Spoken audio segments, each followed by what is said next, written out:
जय हिंद मेरे प्यारे साथियों। ओपन स्टडी एरिया के हमारे सभी साथियों का हमारे इस YouTube channel open study area पर हार्दिक अभिनंदन है। दोस्तों, आज के इस वीडियो में हम मस्ट इम्पॉर्टेंट जीके के प्रश्नों को देखेंगे जो कि बीपीएससी एडीयू एग्जामिनेशंस और बीपीएससी टीआरई 4.0 या बीपीएससी जो बीएसएससी जो सीजीएल एग्जामिनेशंस है, इन सभी के लिए इम्पॉर्टेंट साबित होगा।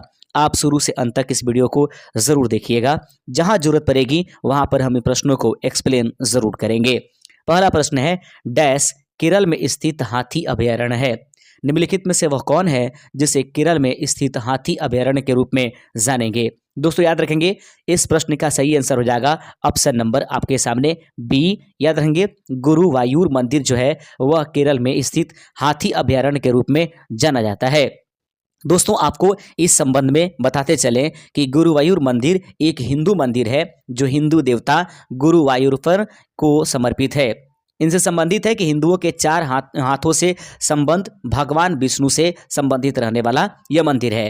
केरल के गुरुवायूर शहर में यह स्थित है और पुनाथुर कोटा हाथी यार्ड मंदिर से संबंधित 56 हाथियों का यह तीर्थ स्थल या घर के रूप में जाना जाएगा। इसे एनाकोटा भी कहा जाता है। यह जगह बंदी नर एशियाई हाथियों की सबसे बड़ी आबादी वाला स्थल माना जाता है। तो इस प्रश्न का सही आंसर हो जाएगा कि डैश केरल में स्थित एक हाथी अभयारण्य के रूप में जाना जाएगा।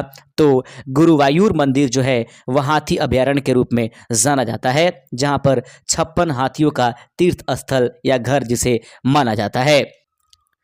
दोस्तों, दूसरा नंबर क्वेश्चन आपके सामने है कि वह नवीन तकनीक जिसे जाड़े के मौसम में घरों को गर्म रखने के लिए इस्तेमाल किया जाता है डैश कहलाता है। इस प्रश्न का सही आंसर है कि नवीन जो तकनीक है जिसे जाड़े के मौसम में घरों को गर्म करने के लिए करेंगे, निष्क्रिय सौर ताप के नाम से इसे जाना जाता है। दोस्तों, इस संबंध में आपको बता दें कि निष्क्रिय सौर ताप सूरज की किरणों का उपयोग कर रिहाइश क्षेत्र को सूरज की रोशनी में उजागर करके एक स्थान को गर्म कर देता है। ऐसे में निष्क्रिय सौर भवन डिजाइन इस प्रकार की जाती है कि भवन की खिड़कियां, दीवारें और छत गर्मी के मौसम में सूरज की ऊष्मा को कम से कम अंदर आने दे, जबकि शीत ऋतु में अधिक से अधिक सौर ऊर्जा अंदर आ पाए और घर को गर्म रख सके।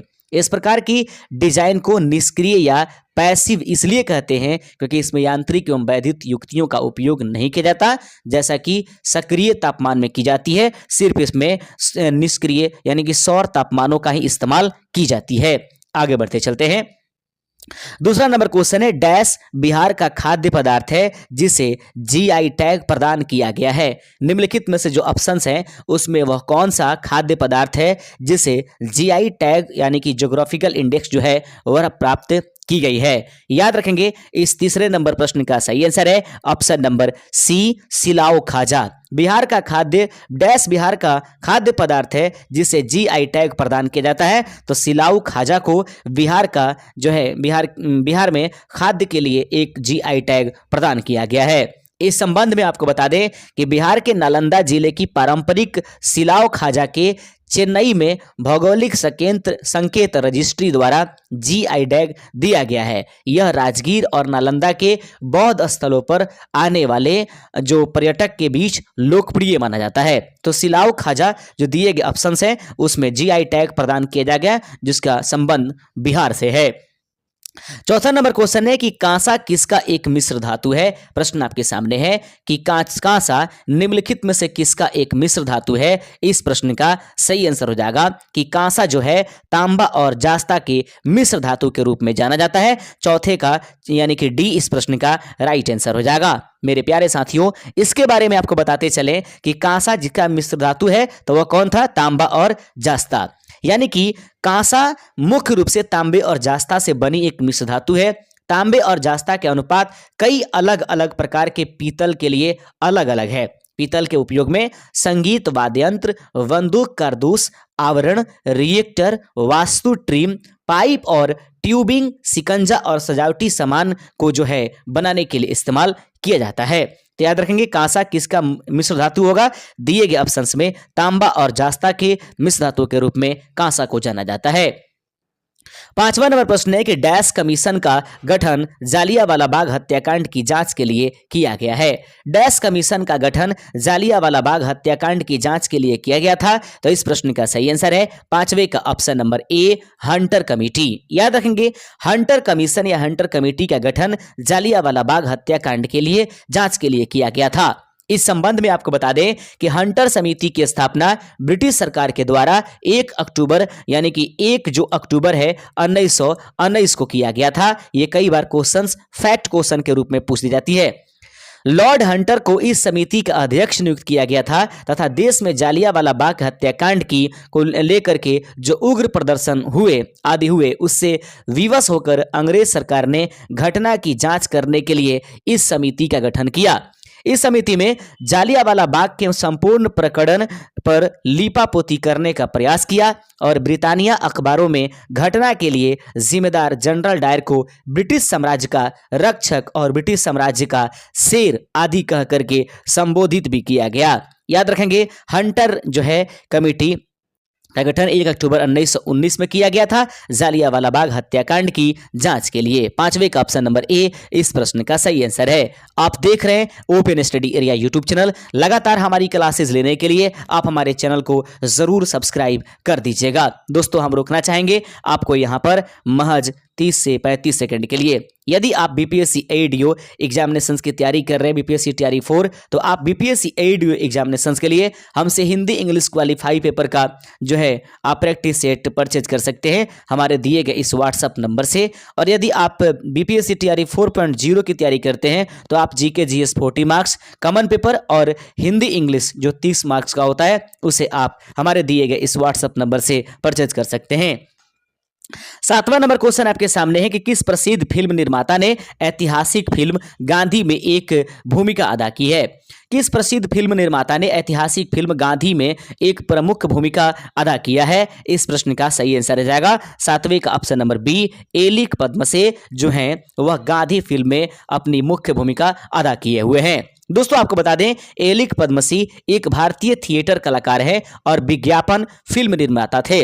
उन्हें मुख्यतः गांधी में फिल्म मोहम्मद अली जिन्ना की भूमिका निभाने के लिए जाना जाता है। तो ये प्रश्न पूछा जा सकता है कि फिल्म गांधी में मोहम्मद अली जिन्ना की भूमिका किनके द्वारा निभाया गया। एलिक पद्मसे इस प्रश्न का राइट आंसर हो जाएगा। आठवां नंबर क्वेश्चन आपके सामने है। प्रश्न है कि डैश भारत का सबसे पुराना शोध रिएक्टर है। डैश निम्नलिखित में से सबसे पुराना शोध रिएक्टर के रूप में जाना जाएगा। आठवें नंबर प्रश्न का सही आंसर हो जाएगा ऑप्शन नंबर आपके सामने डी, अप्सरा। भारत का सबसे पुराना शोध रिएक्टर जो है अप्सरा है। दोस्तों, इस संबंध में आपको बता दें कि एशिया का सबसे पुराने अनुसंधान रिएक्टर अप्सरा को 9 साल बाद फिर से सक्रिय किया गया है। मुंबई में भाभा परमाणु अनुसंधान केंद्र में भारत के परमाणु हथियारों की सुविधा की भीतर रिएक्टर की 2018 में अपनी पिछली क्षमता के दोगुना करने की सिफारिश भी की गई। आगे बढ़ते चलते हैं। 9वां नंबर प्रश्न आपके सामने है कि माइक्रोसॉफ्ट एक्सेल में कई पूर्व परिभाषित या बने बनाए सूत्र होते हैं जिन्हें डैश कहा जाता है। माइक्रोसॉफ्ट एक्सेल में कई पूर्व परिभाषित या बने बनाए हुए सूत्र होते हैं जिन्हें किस नाम से जाना जाएगा। सही आंसर है इसे 9वें का ऑप्शन नंबर बी, इस फंक्शन के नाम से जाना जाएगा। दोस्तों, माइक्रोसॉफ्ट एक्सेल में कई पूर्व निर्धारित या अंतर्निहित सूत्र शामिल है जिन्हें फंक्शन के रूप में जाना जाता है। फंक्शन का उपयोग सरल या जटिल गणना के लिए की जाती है। तो प्रश्न पूछा जाएगा कि फंक्शन का प्रयोग क्यों की जाती है, तो जटिल या सरल गणना हेतु फंक्शन का प्रयोग की जाती है। 10वां नंबर क्वेश्चन है। प्रश्न है कि एशियाई प्रीमियर एवं वह उच्च मूल्य है जो एशियाई देश डैश का आयात करने के लिए भुगतान करते हैं। प्रश्न आपके सामने फिर से, एशियाई प्रीमियम वह उच्च मूल्य है जो एशियाई देश डैश का आयात करने के लिए भुगतान करते हैं। 10वें का सही आंसर हो जाएगा ऑप्शन नंबर आपके सामने डी, कच्चे तेल। एशियाई प्रीमियर जो है वह उच्च मूल्य है जिसे एशियाई देश कच्चे तेल के आयात करने के लिए भुगतान करते हैं। 10वें नंबर प्रश्न से संबंधित बिंदुएं हैं कि एशियाई प्रीमियर तेल और तेल बेचने के दौरान एशियाई देशों के पेट्रोलियम निर्यातक देशों के संगठन द्वारा एकत्र किया जा रहा अतिरिक्त शुल्क है और भारत इस अभियान के खिलाफ अपना असंतोष व्यक्त कर रहा है। भारत में कच्चे तेल का लगभग 86%, प्राकृतिक गैस का 75% और एलपीजी का 95% ओपेक के सदस्य देशों से आता है। याद रखेंगे। अगला प्रश्न देखते हैं। 11 नंबर प्रश्न है कि एक उच्च तन्यता वाले मिश्र धातु इस्पात जिसे डैश कहा जाता है का इस्तेमाल हावड़ा पुल के निर्माण में किया गया है। एक उच्च तन्यता वाले मिश्र धातु इस्पात जिसे डैश कहा जाता है का इस्तेमाल हावड़ा पुल के निर्माण में किया गया है। तो इस 11 नंबर प्रश्न का सही आंसर हो जाएगा ऑप्शन नंबर डी। याद रखेंगे दोस्तों, टिस्क्रोम जो है इस्पात का प्रयोग हावड़ा पुल के निर्माण में किया गया है। आप देख रहे हैं open study area YouTube channel. आगे बढ़ते चलते हैं दोस्तों। 12वां नंबर क्वेश्चन आपके सामने है। डैश को यूनिवर्सल सॉल्वेंट यानी कि सार्वभौमिक विलायक के रूप में जाना जाता है। निम्नलिखित में से डैश वो है जिसे यूनिवर्सल सॉल्वेंट अर्थात सार्वभौमिक विलायक के रूप में जाना जाता है। 12 नंबर प्रश्न का सही आंसर है जल। याद रखेंगे, जल को सार्वभौमिक विलायक यानी कि सभी को अपने अंदर मिलाने वाले के रूप में जाना जाता है। 13वां नंबर क्वेश्चन है। यदि आप कैपिटल अक्षरों में टंकन करना चाहते हैं तो डैश कुंजी को एक बार दबाकर उसे सक्रिय करें। यदि आप कैपिटल अक्षरों में टंकन यानी टाइप करना चाहते हैं तो आपको जो है कीबोर्ड में डैश कुंजी को एक बार दबाकर उसे सक्रिय करने की आवश्यकता होती है। 13 का सही आंसर है कैप्स लॉक को दबाना पड़ता है। कैप्स लॉक कंप्यूटर कीबोर्ड पर एक बटन है जो द्विसदनीय लिपियों के सभी अक्षरों को बड़े अक्षरों में उत्पन्न करता है। यह एक टॉगल कुंजी है जिसे प्रत्येक प्रेस पिछली क्रिया को उलट देता है। आगे बढ़ते चलते हैं। 14वां नंबर क्वेश्चन है कि महारानी गायत्री देवी डैश की सदस्य थी। महारानी गायत्री देवी निम्नलिखित में से डैश की सदस्य थी। 14 का सही आंसर है वह स्वतंत्र पार्टी की एक सदस्य के रूप में जानी गई हैं। आगे बढ़ते चलते हैं। 15 नंबर क्वेश्चन है कि सूर्य की रोशनी में मानव शरीर विटामिन डैश उत्पन्न करता है। सूर्य की रोशनी में मानव शरीर जो है कौन सी डैश विटामिन को उत्पन्न करता है। 15 का सही आंसर है विटामिन डी। आप सभी जानते हैं विटामिन डी वसा घुलनशील प्रो हार्मोन का एक समूह होता है। इसके दो प्रमुख रूप हैं जिसमें विटामिन D2 और तथा विटामिन D3। सूर्य के प्रकाश, खाद्य एवं अन्य पूरकों से प्राप्त विटामिन डी निष्क्रिय होता है। इसे शरीर में सक्रिय होने के लिए कम से कम 2 डाइहाइड्रोक्सिलेशन अभिक्रियाएं वांछित होनी चाहिए। आगे बढ़ते चलते हैं। प्रश्न नंबर 16 है कि पर्युषण डैश समुदाय का एक महत्वपूर्ण त्यौहार है। पर्युषण डैश समुदाय का एक महत्वपूर्ण त्यौहार है। सही आंसर हो जाएगा 16 का ऑप्शन नंबर सी। यह जैनियों का एक जो है प्रमुख त्यौहार के रूप में जाना जाता है। 17 नंबर क्वेश्चन आपके सामने है कि डैश के मौलिक अधिकार को भारतीय संविधान में 1978 में 45वें संशोधन बिल के बाद हटाया गया। डैश के मौलिक अधिकार को भारतीय संविधान में 1978 में 45वें संविधान संशोधन बिल के द्वारा हटा दिया गया। याद रखेंगे प्रश्न नंबर 17 का सही आंसर हो जाएगा ऑप्शन नंबर 2 संपत्ति का अधिकार। आप सभी समझते होंगे। याद रखेंगे प्रश्न है कि डैश के मौलिक अधिकार के भारतीय संविधान से 1978 में 45वें संविधान संशोधन के द्वारा हटा दिया गया। कभी कभी दोस्तों यहाँ पर 45वें के स्थान पर आपको 44वें भी देखने के लिए मिल सकता है। तो याद रखेंगे 44वें भी आप यहाँ पर अगर मिले तो कंफ्यूज ना होकर संपत्ति के अधिकार को उसी के द्वारा हटाया गया था। आगे बढ़ते चलते 18 नंबर क्वेश्चन आपके सामने है। प्रश्न नंबर 18 देखते हैं, थोड़ा सा इसको छोटा कर लेते हैं और प्रश्न नंबर 18 आपके स्क्रीन पर ये रहेगा। प्रश्न कहता है कि डैश एक सामान्य रूप से उपयोग में आने वाली दवा है जिसका इस्तेमाल शरीर के दर्द को कम करने और अत्यधिक तापमान को नियंत्रित करने के लिए किया जाता है। यह प्रश्न बार बार पूछा जाता है। डैश एक सामान्य रूप से उपयोग में आने वाली दवा है जिसका इस्तेमाल शरीर के दर्द को कम करने और अत्यधिक तापमान को नियंत्रित करने के लिए किया जाता है। 18 नंबर प्रश्न का सही आंसर है पैरासीटामोल। याद रखेंगे पैरासीटामोल एक ऐसी दवा है जिसका इस्तेमाल दर्द तथा तापमान को नियंत्रित करने के लिए किया जाएगा। पैरासीटामोल एक दर्द निवारक और बुखार निवारक दवा है। पैरासीटामोल का उपयोग सिर दर्द, मांसपेशियों में दर्द, गठिया, पीठ दर्द, दांत दर्द, जुकाम और बुखार जैसी कई स्थितियों के इलाज में किया जाता है। यह हल्के गठिया में दर्द से राहत देता है लेकिन जोड़ों की अंतर्विध सूजन और सूजन पर कोई प्रभाव नहीं डालता है।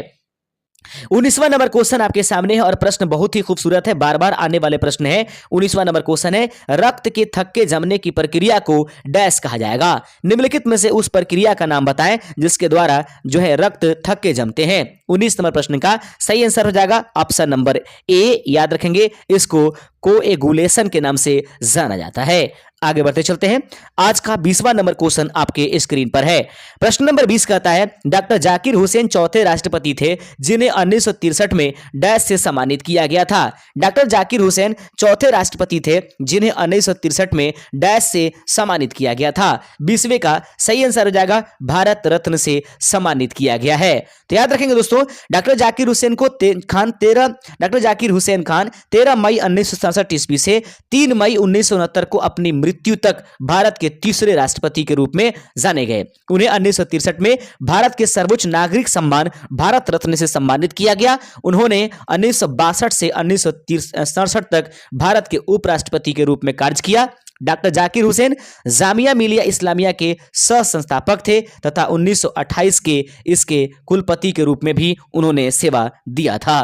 तो दोस्तों 21वां नंबर क्वेश्चन छोड़ेंगे आपके लिए और आप इस प्रश्न का सही आंसर हमें कमेंट कीजिएगा। वह नोबेल पुरस्कार प्राप्त वैज्ञानिक जिन्होंने जेनेटिक कोड की खोज की डैश हैं। Venkatraman Ramakrishnan, Adolf Butenandt, Hargobind Khorana, नॉन। तो याद रखेंगे 21 नंबर प्रश्न का सही आंसर आप हमें जरूर कमेंट कीजिएगा। देखते हैं किनका किनका आंसर सही हो पाता है। मिलेंगे अपने नए सेशन के साथ और लगातार अब हमारी क्लासेज आती रहेंगी एग्जाम तक, तो आप एकदम बिल्कुल अब एक्टिव हो जाइए। शुक्रिया, जय हिंद।